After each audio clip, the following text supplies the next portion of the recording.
que eu mais gostei de fazer eram os brochinhos em chapa de metal, com corrosivo.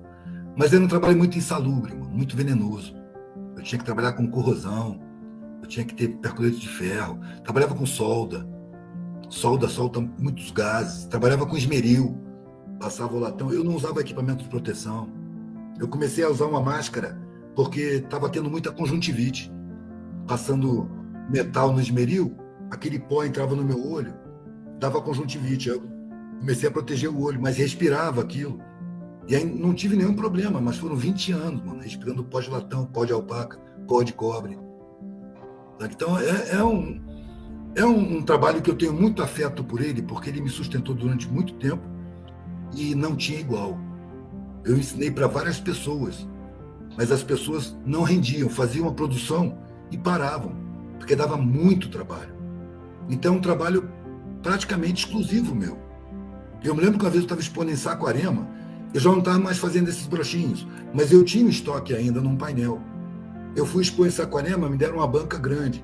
Aí eu botei umas esculturas, uns desenhos, botei umas camisas, botei umas modelagens com durepox. E lá no cantinho eu botei um painel. E veio um cara olhando, trabalho por trabalho. Porque o desenho nanquim é muito detalhado, então o cara veio olhando tudo. Quando ele chegou no painel de brochinhos, ele olhou e levantou a cabeça, falou: cara, eu te conheço. Apontou pro broche aqui. Eu comprei um broche desse tem 20 anos lá em Salvador. Eu falei: pode crer, 20 anos eu estava mesmo em Salvador. Eu falei: pô, a gente levou um papo tão maneiro, velho. Eu lembro que você foi embora, nunca mais eu te encontrei. Depois daquele papo, eu fiquei refletindo, tomei um monte de decisões, minha vida melhorou pra caramba, velho. Eu queria até te agradecer, mas eu nunca mais te encontrei. Aí eu senti, assim, que eu tinha utilidade pública. Pô, um papo que eu... Porque a coisa que eu mais faço é papear, mano. Na época, então, cara, que eu estava na rua direto, era conversando o tempo todo, no ônibus. O meu trabalho era conversar, era mostrar um material reflexivo. Então, se a pessoa era fútil, era superficial, ela me dispensava. Mas se a pessoa tinha uma profundidade qualquer, ela olhava para aqueles bracinhos escritos e franzia aqui. Quando a pessoa franzia aqui, eu parava. A pessoa concentrou no meu trabalho. Podia crer, mano, ali rolava um papo. Se ia rolar venda ou não, variava, mas um papo interessante certamente rolaria. Então eu estava sempre disponível para o papo. Eu acho que esses papos foram muito usados, porque não foi só um que me falou que esse cara falou, não. Teve outros que eu encontrei também que falaram: cara, a gente conversou de uma maneira que depois eu enxerguei um monte de coisa, tomei um monte de decisão, queria te agradecer. Não precisa, mano. Se você usou o meu trabalho, usou a minha conversa e se beneficiou com isso, eu é que te agradeço, mano, porque isso dá sentido à minha vida. Então o sentido para a minha vida, ele foi aparecendo sem eu perceber.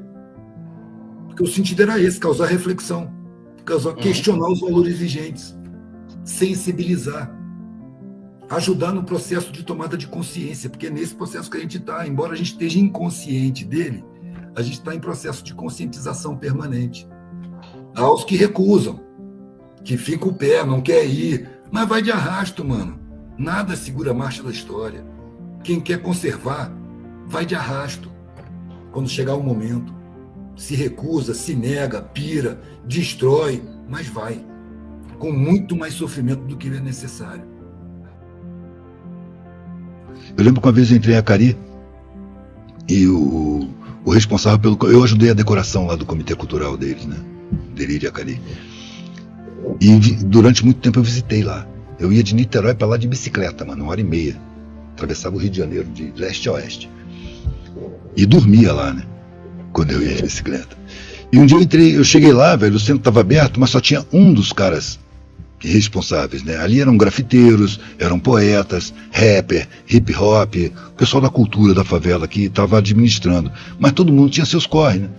E nesse dia que eu cheguei lá só tinha um tomando conta, com o comitê aberto e cheio de gente dentro. Sacou? Vendo revista, vendo vídeo, jogando ping-pong, nas atividades do centro cultural. E ele assim, olhando pro nada. Aí eu entrei pela porta. Eu falei: porra, Edu, ainda bem que tu chegou, mano, senta aqui, cara, eu tô ouvindo cada barbaridade, é muita alienação dentro da favela, mano, as pessoas falam televisiva, é tudo teleguiado, velho, mano, muita alienação. Porra, como é que a gente faz, velho, pra melhorar isso? Eu falei: velho, já tá sendo feito, mano. Tempos atrás eu estava na favela e não encontrava ninguém reclamando de alienação. Hoje já tem. Não está andando o processo. Só que o processo tem seu ritmo, velho. Eu não vou contar com o resultado. Eu tô no plantio, mano. Eu não tô plantando pra mim. Tô plantando pros que vêm.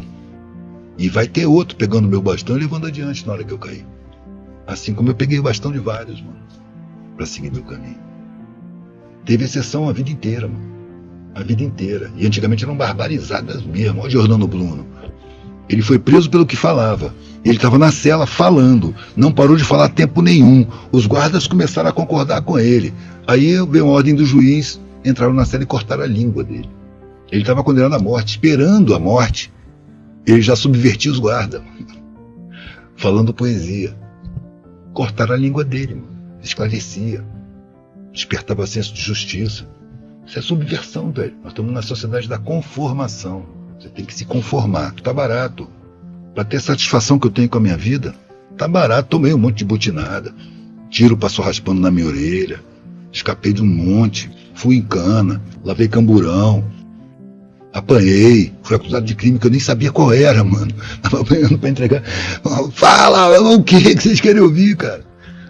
Por quê? Porque eu era um vagabundo de banca. Nem banca, eu botava no chão. Se um roubo, como eu era um estranho ali, tinha chegado na cidade, fui eu. Aí me leva, me espanca várias vezes. Quando vê que eu não estou entregando, desconfia. Pô, esse cara tá apanhando muito, não tá dizendo. Será que não foi o fulano? Porque no interior, mano, a polícia conhece os ladrões pelo nome. Cidade pequenininha. Quando tem um roubo, velho, eles sabem onde é que eles vão pesquisar, sacou? Até descobre, foi aquele cara que já foi preso, pá, é ladrão da área. Mas eu era de fora, então me prenderam, me fizeram a pressão. Quando perceberam que eu não entregava, que eu resistia à pressão, eles foram procurar e acharam. Véio. E vieram com o ladrão preso, e você pensa que me falaram como, velho? Some daqui! Falei, obrigado. Tá tranquilo, mano, eu sabia, quando eu era filho do coronel, que quando eu peguei a estrada, eu perdi os sinais de respeito social. Eu perdi as garantias todas. Passei a ser um merda, igual a maioria.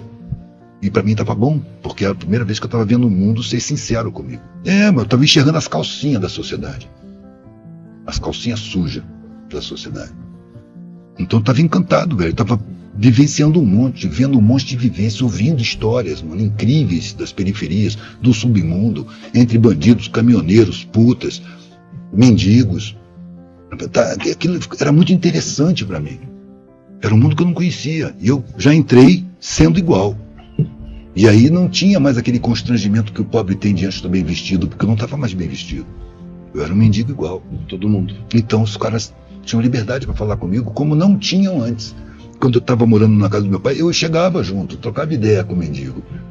Mas eu via que tinha uma barreira entre nós. Que eles cuidavam do que falavam comigo e não falavam qualquer coisa. Quando eu passei a sentar no papelão junto e tal, e dormir no papelão, aí, meu irmão, o nego te considera igual e conta tudo. Você fica sabendo outras histórias de cada lugar, mano. Do que acontece por ali. Os caras sabem, de vivência. Só não tem consciência. Favelado que sai da universidade, ele que vai querer esquecer o passado e esconder que é favelado.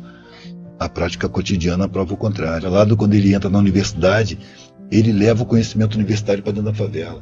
Ainda arrasta uns colegas dele, da classe média, para dar aula lá e fazer um cursinho pré-vestibular comunitário.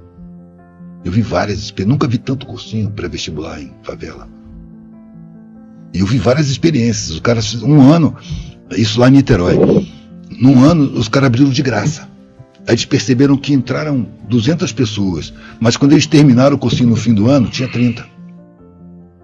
Aí no segundo ano eles resolveram cobrar uma taxa de R$20. Qualquer um pode arrumar R$20, até guardando o carro. Aí a desistência era muito menor, não pagando R$20, eu quero tudo, eu quero até o fim.